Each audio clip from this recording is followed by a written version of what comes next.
श्री श्री गोबरजना माता ठाकुरानी काली मंदिर, जिसका नाम डाकू सरदार भवानी पाठक से जुड़ा हुआ है। बंगाल के काली मंदिरों का डाकुओं के साथ एक गहरा संबंध रहा है। पुराने समय में बंगाल के कई डाकू देवी काली की पूजा के बिना डकैती के लिए नहीं निकलते थे। ऐसा ही एक ऐतिहासिक काली मंदिर मालदा में स्थित है, जो इतिहास और अनेक कहानियों से भरा हुआ है। इस मंदिर की अलौकिकता के कारण ये सभी धर्मों के भक्तों का एक प्रमुख स्थल बन गया है। ये प्रसिद्ध काली मंदिर मालदा शहर से 30 किलोमीटर दूर पुखुरिया थाने के अढ़ाई डांगा इलाके के एक छोटे से गांव में स्थित है। लेकिन यह मंदिर अत्यंत प्राचीन है और लगभग 300 साल पुराना माना जाता है। 1.5 बीघा जमीन पर बने इस मंदिर में हर साल कार्तिक अमावस्या के अवसर पर बड़ी धूमधाम से देवी काली की पूजा की जाती है। इस पूजा का संबंध भवानी पाठक से जोड़ा जाता है। बंकिम चंद्र चट्टोपाध्याय के प्रसिद्ध उपन्यास देवी चौधरानी के एक मुख्य पात्र भवानी पाठक, जिनके ही हाथों इस पूजा की शुरुआत मानी जाती है। भक्तों की आस्था का केंद्र कहते हैं कि यह काली मंदिर बहुत ही जागृत है। सिर्फ बंगाल ही नहीं, बल्कि बिहार, झारखंड और नेपाल, बांग्लादेश जैसे पड़ोसी देशों से भी लोग यहाँ पूजा करने आते हैं। खासकर काली पूजा के दौरान यहाँ भक्तों की भारी भीड़ उमड़ती है।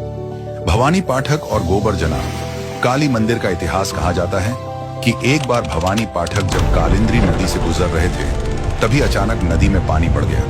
उनकी नाव नदी के किनारे रुक गई और उन्होंने वहीं रात बिताई। मान्यता है कि उसी रात भवानी पाठक को माता काली ने स्वप्न में दर्शन दिए और पूजा करने का आदेश दिया। गोबर और धान की भूसी, जिसे जना कहते हैं, से माता की मूर्ति बनाई गई और पूजा की शुरुआत हुई। यही कारण है कि इस स्थान का नाम गोबरजना पड़ा। हालांकि पूजा की शुरुआत कब हुई, इसका सही उल्लेख किसी को नहीं पता।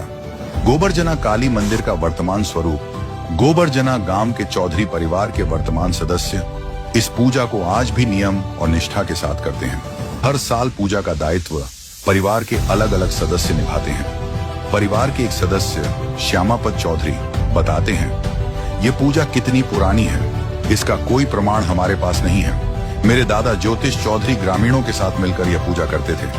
पहले यहाँ घने जंगल और कालिंद्री नदी के पास माता काली का एक पुराना मंदिर था। हर साल काली पूजा आयोजित की जाती थी। पहले नाव से मूर्ति लाई जाती थी। धीरे धीरे मंदिर में भक्तों की संख्या बढ़ने लगी। जंगल को साफ कर वहां एक पक्का मंदिर बनाया गया। आज उसी मंदिर में माता काली की पूजा धूमधाम से की जाती है। यह पूजा पारिवारिक होने के बावजूद सार्वजनिकता के रंग से समृद्ध है। पक्की सड़क से 1 किलोमीटर पैदल चलकर मंदिर पहुंचा जाता है। देवी की प्रतिमा 1.5 किलोमीटर दूर चौधरी परिवार के घर में बनाई जाती है।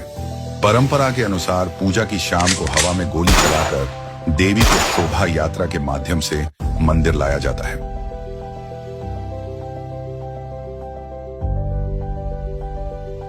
बकरा बलि आज भी उसी प्राचीन रीति का पालन करता है। मंदिर से 1000 से भी ज्यादा बलि का रक्त कालिंदी नदी के जल में बहकर मिलता है। तभी मां काली प्रसन्न होती हैं।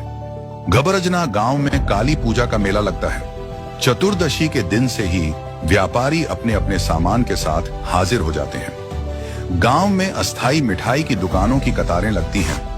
साथ ही लुची तरकारी, जलेबी, रोल, मुगलई और पानी पूरी की दुकानें भी सज जाती हैं। शक्ति की आराधना के साथ इस भव्य आयोजन की हर साल जिले के लोगों के बीच खास पहचान रहती है। पूजा के बाद मां के विदाई का क्रम शुरू होता है। समूह में उपस्थित भक्तों की आंखों में उदासी की छाया रहती है। मंत्रोच्चार और ढाक की ताल के साथ मां को ले जाया जाता है। कालिंदी नदी के जल में मां का विसर्जन संपन्न होता है। विदाई के दुख में भी मां के आशीर्वाद की झलक रहती है।